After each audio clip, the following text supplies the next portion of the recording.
이어서 총선 소식으로 넘어가도록 하겠습니다. 더불어민주당 서울 강서갑 공천이 조국 전 장관의 대리전으로 흐르는 양상이 보이면서 논란 오늘도 계속 이어지고 있습니다. 조국 전 장관에 대해 상반된 의견을 보여왔던 금태섭 의원과 김남국 변호사 두 사람 과거 발언부터 듣고 오도록 하겠습니다. 지금까지의 언행 불일치, 동문서답식의 답변을 해서 상처를 깊게 한 것에 대해서 진심으로 사과할 생각은 없으신지요? 여러분, 이 집회의 주인은 누구입니까? 여러분, 검찰 개혁의 주체는 누구입니까?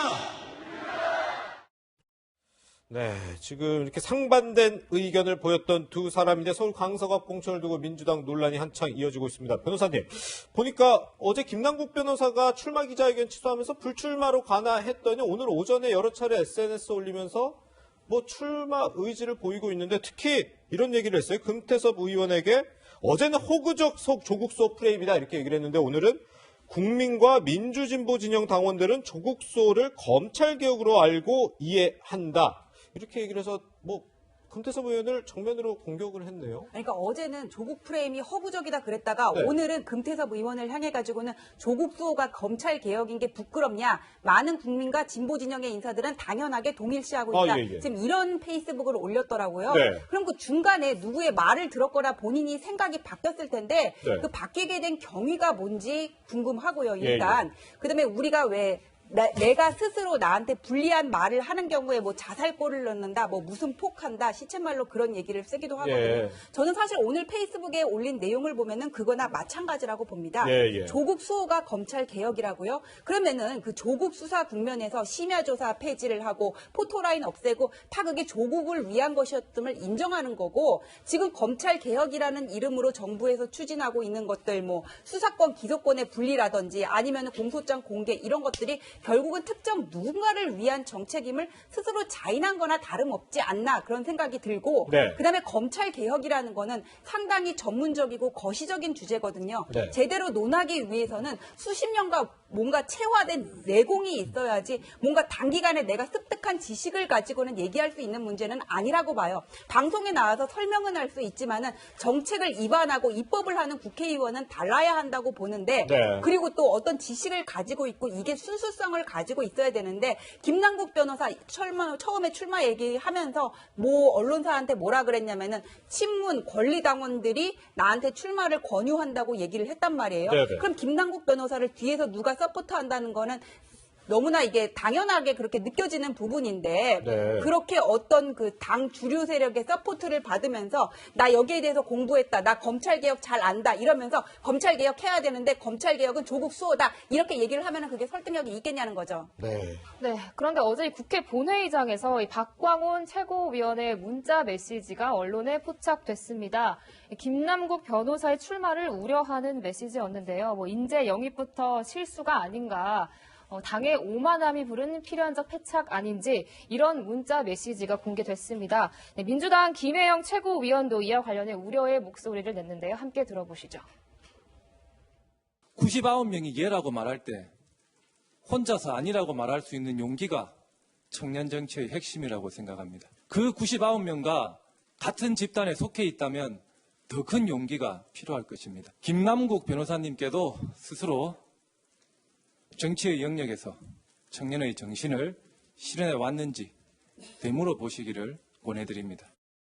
교수니까 민주당 내에서도 과거 진방 논란 때처럼 진문 공천 논란에 휩싸이는 거 아니냐 이런 우려가 나오고 있는 것 같아요. 그러니까 공천이라고 하는 것이 이제 어떤 경우가 나올지 모르잖아요. 지금 네. 김태섭 만약에 김남국 변호사가 출마를 공식화하고 네. 경쟁을 해서 금태섭 의원하고 이제 선의 경쟁을 해서 누가 될지는 아무도 모르는 겁니다. 네. 어떻게 될지 아직까지 모르는 상황이고 그런 상황에서 이제 중요한 건 저는 그렇게 생각해요. 이런 프레임 자체가 조국 어떤 그 전 장관의 이슈가 다시 전면으로 나오면서 그게 공천에까지 영향을 미치는 이런 요소가 되는 것이 저는 바람직하지 않다고 보고 네. 금태섭 의원이 본인의 생각을 혼자 본인의 의지가 어떻든 그런 얘기를 한 것을 비판하는 것도 저는 잘못됐다고 봐요. 예. 그건 동의. 그러니까 금태섭 의원의 행동 자체가 비판의 대상이 되어서는 안 된다고 저는 봅니다. 다만 이번 사안을 보면서 금태섭 의원이 이걸 본인이 조국 프레임으로 몰고 가는 건 저는 잘못됐다고 봐요. 네. 그러니까 선의의 경쟁을 해야 한다고 저는 보거든요. 예. 누가 됐든 어떤 사람이든 본인이 출마할 자유가 있는 겁니다. 어느 지역에 출마하는 본인이 결정하는 문제인 것이고요. 네.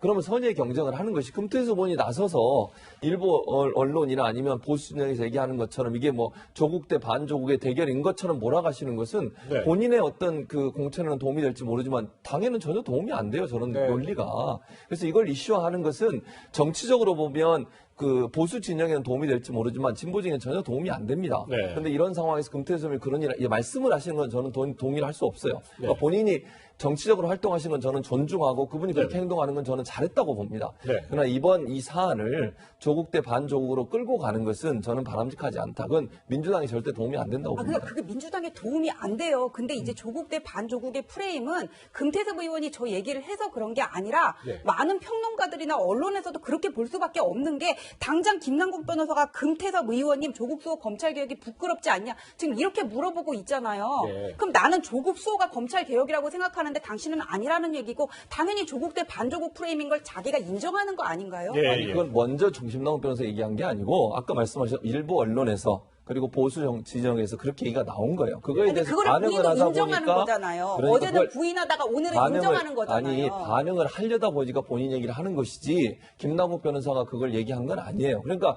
저렇게 공격을 하니 자기 입장에서 그럼 뭔가 반응을 내놔야 되잖아요. 그거에 대해서 얘기를 한 거예요. 근데 왜 네. 반응을 긍정하는 걸로 내나요? 아니 입장을? 긍정이 아니라니까요. 아니, 그러니까 자기가 이렇게 지금 얘기를 상황에서 했어요, 아니 긍정이 네네. 아니고 지금 상황에서 이 상황으로 가는 것을 본인은 좋게 생각하지 않아요. 그렇게 얘기하지도 않았고 한 번도. 네. 어쨌든 이렇게 지금 민주당 공천 제2의 조국 사태로 가는 거 아니냐 이런 우려가 나오면서 이렇게 좀 토론도 뜨거워지는 것 같은데 사실 이 사태 이전에 민주당이 곤경에 처했던 게 바로 임미리 교수 칼럼 논란이었습니다. 그런데 어제 이인영 원내대표 이렇게 얘기를 했습니다.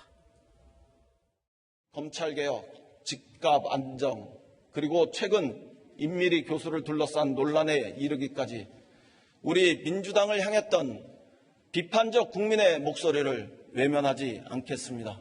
집권여당의 원내대표로서 그동안 국민 여러분들께 심려를 끼쳐드린 점에 대해서 송구스럽다는 말씀을 드립니다. 네, 이게 뭐 중도층에 조금 악영향이 있을 수 있다 생각한 건지 지도부의 한 명인 이인영 원내대표 사과를 했는데 문제는 네. 또 우리 교수님 대표적인 또 언론학자시니까 네. 그런데 이 칼럼 논란 이렇게 좀 수습이 되나 했더니 어제 유시민 노무현재단 이사장이 다시 이 얘기를 꺼냈어요. 임미리 교수 칼럼 퀄리티가 참 낮다. 이렇게 얘기를 해서 다시 지금 논란 불지피고 있거든요. 그러니까 이게 불지핀다는 표현, 그 표현에 연관해서 말씀을 드리면 아, 예. 차라리 얘기를 안 했으면 더 좋을 뻔했어요, 사실. 네, 그러니까 유시민 그 이사장이 본인이 느끼는 이건 감정이고 생각이니까 네, 저는 뭐 그분의 생각을 얘기하는 걸 뭐라고 할 수는 없다고 생각해요. 그러나 예, 예. 이게 이슈가 돼버리면 네. 지금 진정국면으로 가고 있는데 임미리 교수의 글이 또다시 논란이 되면 그것이 민주당한테 절대 도움은 안 돼요, 사실. 공식적으로 사과까지 했으니까. 그러니까요. 그래서 네. 그건 조금 이제 안 했으면 더 좋을 뻔했다는 게 개인적인 생각입니다. 다만 네, 이제 이 말은 유시민 이사장의 개인적인 판단인 겁니다. 이게 예. 민주당의 공식 입장도 아니고 물론 일부에서는 이제 유시민 이사장이 갖고 있는 직책이나 이런 것 때문에 민주당과 연관을 시키지만 민주당은 이 부분에서 분명히 그렇게 얘기를 했어요. 이거는 그렇게 검찰 고발한 건 분명히 잘못됐고 어제 본회의에서 원내대표가 얘기했다는 것은 공식적으로 당의 입장으로 봐야 돼요. 그렇죠. 그렇잖아요. 예. 그러니까 당은 이 부분에서 고발 자체가 정말 잘못됐다는 얘기인 것이고 그 글의 퀄리티 문제는 네. 개인적으로 판단하는 문제라는 생각이 듭니다. 그거는 예. 뭐 유시민 이사장이 개인적으로 말씀하신 거니까 민주당과는 선을 그어야 된다 저는 그렇게 봅니다. 근데 저는 유시민 이사장의 이 발언이 비겁한 모두각이라고 봐요. 잘못한 거는 잘못한 거대로 그대로 인정하면 됐지. 하지만 글의 퀄리티도 별로입니다. 이렇게 사족을 왜 붙여요? 그리고 본인이 민주당원이고 아니고 민주당의 의원도 아니지만 결국 진보 진영의 인사인데 이런 식으로 발언을 하면은 그 지지자들이 고발했잖아요. 임미리 교수. 그거 취하하겠습니까? 저는 이런 거는 결국 뒤에서 부채질하는 것밖에 안 된다고 봅니다. 네. 네, 민주당 내 공천 논란 이야기 좀 해봤는데 이제 이 보수 통합으로 탄생한 미래통합당 얘기 좀 해봐야 할 것 같습니다. 어제 첫 의원총회가 열렸는데 상견례 첫날부터 잡음이 일었습니다. 그 모습 함께 보시죠. 이 앞에 나온 사람들이 새로 들어오는 것이 아니고 함께하는 겁니다. 저는 오늘 따로 이렇게 자리를 만들어 놓은 것에 대해서 심히 유감입니다. 자리를 이렇게 따로 만들어 놓고 우리가 나와서 왜 인사를 해야 되는지 인사를 하려면 여러분들이 다 같이 하셔야 되는 것 아닙니까? 변호사님, 그러니까 우리는 이제 신설 합당을 한 건데 마치 뭐 흡수 합당된 것처럼 의원들이 느꼈던 것 같아요. 그러니까 이제 여당에서는 진짜 합당을 가지고는 도로 새누리당이라고 이렇게 비판을 하고 있잖아요. 그게 네. 어떤 뭐 지도부 구성이라든지 이런 것들이 별로 변화가 없고 결국은 한국당이 흡수 합당한 것처럼 되니까 이런 건데 저는 이건 한국당에서 그러니까 구한국당에서 잘못한 거라고 봐요. 네. 이게 신설 합당이라 새 집을 지었다고 얘기를 했지 무슨 대기업이 중소기업 흡수 합병한 거 아니잖아요. 네. 그러면은 다 같이 일어나서 인사를 해야지 왜 개별적으로 입당한 것처럼 해가지고는 인사를 하게 했는지 악마는 디테일이 있다고 하는데 네. 이런 세부적인 부분에서 좀 신경을 좀 더 써야 되는 게 아닌가 싶습니다. 네, 네. 이렇게 뭐 통합에서 잡음도 있었는데 문제는 인재 영입에서도 또 잡음이 발생했습니다. 어제 인재 영입으로 이미 발표를 한 하지원 대표라는 사람의 과거 전력 때문에 이 미래통합당이죠 이제 네. 2시간 만에 취소하는 이런 일까지 또 그러니까요. 벌어지더라고요. 그러니까 지난번에 아마 온정건 씨 사건 때문에 민주당이 겪었던 어려움을 분명히 알고 있잖아요. 그렇죠. 그런데 이런 상황에서 이런 실수를 한 건 도저히 이해가, 이건 왜 그러냐면 예. 이분이 2008년도에 한나라당, 당시 한나라당 서울시 의원을 했었어요. 아, 그렇군요. 그 당시 의장 선거에 출마한 후보자로부터 100만 원을 받은 거. 네네. 이것 때문에 법적 처벌을 받았습니다. 예. 그러면 이분이 법적 처벌 받는 거 명확하게 나와 있는 거잖아요. 이게 네. 무슨 뭐 개인적인 문제도 아니고 법원으로부터 처벌까지 받은 거를 확인 못했다. 이것도 문제가 되고 더 하나 이분이 2012년 박근혜 정부의 대통령직 인수위원회에 추천이 됐었어요. 네네. 그때도 이 문제 때문에 중도에 하차를 했거든요. 아. 그러면 이미 2012년에도 논란이 됐던 사안을 그러네요. 예. 이번에 이걸 모르고 영재 영입을 하려고 했다? 네네. 이거는 개인적으로 도저히 이해가 안 되고 네네. 이거는 실수라기보다는 이게 정말 제대로 그 영재 영입 과정이 공정하게 제대로 이루어지고 있는지 하는 부분에서 큰 의심을 갖게 만드는 일이다 이렇게 볼 수 있을 것 같습니다. 그렇겠네요. 네, 정치권에서 벌어지고 있는 공천 파문까지 다뤄봤습니다. 두 분과 여기서 인사드리겠습니다. 고맙습니다.